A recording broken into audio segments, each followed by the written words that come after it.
Hi, I hope this message finds you well. This is a Dvar Torah for Parshas Bereshit 5781. And I want to turn our attention to the very end of the Sedra. The physical universe, including people, have been created. Shabbos has been experienced. The mistakes and the consequences have been discussed. And we now turn our attention to the transition. After the genealogy is shared with us regarding the generations from Adam until Noach, we look at the beginning of Perek Vav, chapter 6. The final Aliyah, the seventh Aliyah, we are told, Vayir'u v'nei Elohim es benos ha'adam ki tovos heina, vayichu lehem nashim mikol asher bacharu.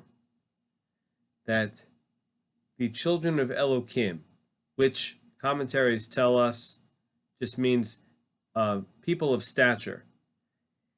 They saw the women around them, and we are told by the Ramban, by Nachmanides, that they forced these women to enter into marriages with them inappropriately, and they chose women in a very gluttonous, animalistic, and inappropriate fashion. In the very next verse, chapter 6, verse 3, Hashem tells us he's having second thoughts. Second thoughts about whether this whole project of humanity was a good idea. You and I know the end of the story. He finds Noach. Noach is the exception. The world begins anew with Noach, as we know. But I want to harp on this point, which is the Torah specifies that the world's treatment, humanity's treatment, man's treatment of women, or a husband's treatment of his wife, civilization's treatment of women has the capacity to either continue mankind or to end mankind. In other words, the flood, the Mabul, and the anger, the wrath of God is preceded here in our text with the mistreatment of women.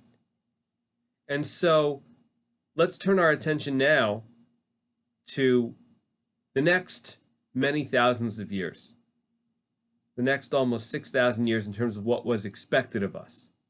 The Jewish people have the Torah, and in the Gemara, in the oral tradition, we are told, make sure le'ahovas ishto kegufo, love your wife as much as you love yourself. And the Gemara is talking to the husband now. It says to the husband, mechabda yoter migufo, to honor your wife more than yourself. So why would it say that a person should love their spouse equal, but to honor their spouse, specifically the wife, even more than they honor themselves? And for one, psychologically, it's hard to love or to concentrate on somebody else even more than you love and concentrate on yourself. But more than that, I think honoring is an action. Honoring is an action, and honoring, we have the ability to go above and beyond. And Maimonides tells us that we can even use our resources to make sure that we have that honor and share that honor. But the fact is that this is codified into Jewish law. This section of Gemara, unlike a lot of other sections, is a requirement in terms of understanding that we have to go ahead and honor the wife, the woman, more so than the husband. And such honor is critical to a Jewish home. That's what the Gemara says. The reason why I want to connect these two passages, one from the written tradition, one from the oral tradition, is because I think they flow together. The oral tradition has codified for us that if we want to have a world that is successful, if we want to avoid destruction, if we want to understand and learn from precedent and to learn from humanity, the history of humanity, from the creator of the world, we realize that on the one hand, the mistreatment of the world can lead to the destruction of the world, as has already happened. On the flip side, on the more positive side, that treating women with honor are going above and beyond, and that's why it's codified, because we might not otherwise honor them at the appropriate levels. So women need to understand the revolutionary approach in which the Torah has gone with humanity.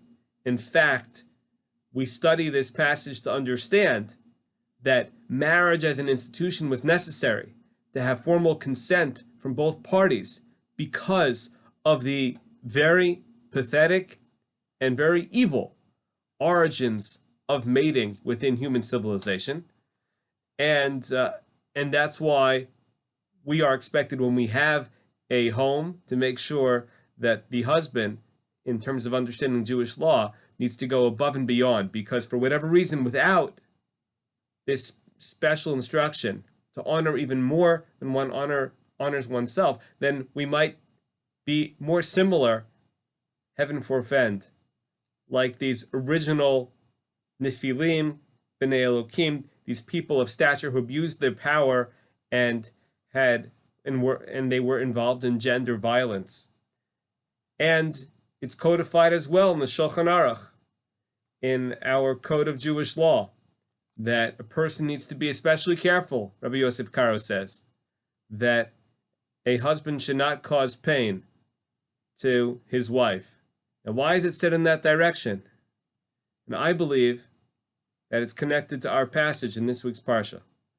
That just like the flood and such horrible destruction of humanity happened as a result of the mistreatment of women, so too we are warned accordingly that in our own microcosm, that in our own smaller circles, in our own community or in our own homes and within our own families, we need to go out of our way to make sure that we do the opposite of what took place here and go above and beyond what would normally be expected, and to tap into the wisdom that is the Torah that says, no, on the contrary, success will come through honoring women. And that is why we have the marital infrastructure that we have with regards to the consent that we introduced to the world in the marital institution. That is why we have the obligation, as spelled out, to honor and not to pain one's wife.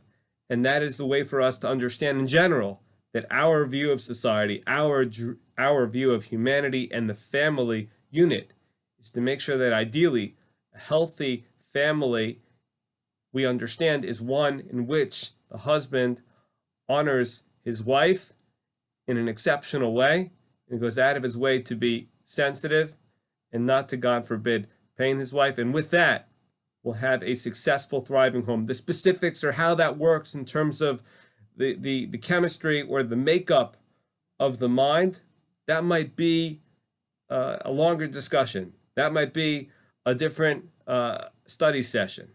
But the general idea, as that which comes from our Sedra in the last Aliyah, is that this is the idea that we need to practice to the best of our ability with whatever specifics that means for our situation, to make sure that we honor women in a unique way in order to make sure that we have a thriving family unit and in turn a thriving society. Have a wonderful Shabbos, and please be in touch.